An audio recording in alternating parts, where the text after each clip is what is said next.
Brush చేసావా? అమ్మా. నిజం చెప్తున్నావా? అమ్మా. నోరు తెరువు. నానా. అలుక చలు. అమ్మా. బ్రష్ చెయ్యాలి. ఎందుకమ్మా? బ్రష్ చేస్తే పళ్ళు మెరుస్తాయి. నిజమా అమ్మా? పళ్ళు మెరుస్తాయి.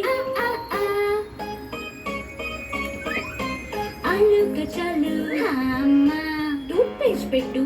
అమ్మా. బ్రష్ ని చుట్టూ తిప్పు. అమ్మా. పైన కింద కూడా. అమ్మా. అమ్మా. అమ్మా. చెప్పు బాబు. నేను బ్రష్ చేశాను. సూపర్ బాబు. నోరు తెరుస్తున్నా చూడు అమ్మా.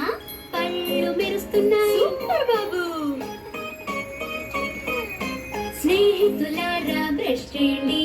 రోజుకి 2 సార్లు బ్రష్ చేయండి. పగలు రాత్రి కూడా మర్చిపోకండి. పగలు రాత్రి కూడా మర్చిపోకండి.